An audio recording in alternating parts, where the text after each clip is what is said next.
दोस्तों जय हिंद नमस्कार। काटवा फिजिकल एकाडेमी तुम्हारे सकल के वेलकाम स्वागतम। दोस्तों हमें आमार भिडियो थ्रू रानेर किछु जिनिस हमें तुम्हादेरके जानाते चाই। आमार काटवा फिजिकल एकाडेमी 4 बछरेर एकाडेमी। तो तुम्हादेरके हमें रानेर सम्बन्धे किछु टिप्स दिते चाই, किछु पद्धतिर माध्यमे तुम्हादेरके रान शेखाते चाই। যারা বাড়ি থেকে রান করতে যাও তাদেরকে আমি কিছু কথা বলতে চাই আমার এই ভিডিওর মাধ্যমে। তাদের সকলের কাছে আমার অনুরোধ যে তোমরা বাড়ি থেকেই রান করো। রান সবসময় করলেই হবে না, রানের জন্য কিছু জায়গার দরকার হয়, কিছু মাঠের দরকার হয়। সেই জিনিসগুলো তোমাদেরকে আগে দেখে নিতে হবে। প্রথমত রান করতে গেলে তোমাদেরকে একটা ভালো মাঠ বেছে নিতে হবে। 200 মিটার ট্র্যাক হলে আর্মির মাঠ কোনো দিনই করা সম্ভব নয়। তোমাদেরকে মিনিমাম 300 মিটারের ট্র্যাক বেছে নিতে হবে। যারা গ্রামে আছো গ্রামের কোনো ফিল্ড 300 মিটার হলে খুবই ভালো হয়। যারা টাউনে বাস করো তাদের টাউনের দিকে যদি 300 মিটারের কোনো ফিল্ড হলে খুব ভালো হয়। 300 বা 400 হলে আরও ভালো হয়।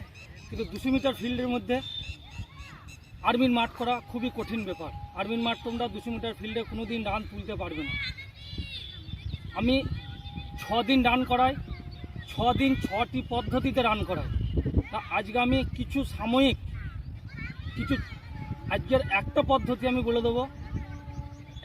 একদিনের পদ্ধতি সাময়িক কিছু ছোট ভিডিওর মাধ্যমে এগুলো তোমাদেরকে আমি বলে দিতে চাই। বাকিটা কালকে বলবো নেক্সট ভিডিওতে। তা আজকে কিছু আমার কথা হচ্ছে কি যে তোমরা যে 300 মিটার ট্র্যাক যদি বেছে নিতে পারো খুবই ভালো হয়। সেই 300 মিটার ট্র্যাকের মধ্যে তোমরা মাঠে যাবে। মাঠে যাওয়ার পর আগে নিজেকে ওয়ার্ম আপ করবে। ওয়ার্ম আপ করার পর নিজেকে মিনিমাম 3 কিলোমিটার দৌড়তে হবে। 3 কিলোমিটার দৌড়ার পর তোমাদের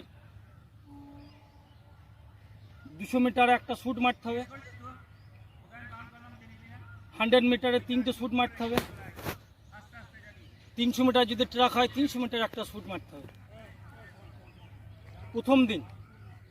তারপরে তোমাদের এক্সারসাইজ করতে হবে। 3 কিলোমিটার প্রথম রানিং করতে হবে, তারপর 200 মিটারে 2টো শ্যুট মারতে হবে, 100 মিটারে 3টে শ্যুট মারতে হবে। তারপরে তোমাদের এক্সারসাইজ করতে হবে। নেক্সট ফার্স্ট দিনের নেক্সট পয়েন্টগুলো আমি নেক্সট ভিডিওতে আবার জানিয়ে দেবো। আর যদি কেউ তোমরা আমার কোচিং আসতে ইচ্ছুক হও, আমার কোচিংয়ের অ্যাড্রেস আমার ভিডিওতেই দেওয়া থাকবে। আমার কোচিং অ্যাড্রেস হচ্ছে কাটোয়া স্টেডিয়াম সন্নিকট। বাস স্ট্যান্ড থেকে হেঁটে আসতে গেলে 5 মিনিট লাগবে।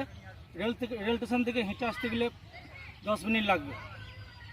টোটো করলে স্টেডিয়াম বলে দিলে নিয়ে চলে আসবে।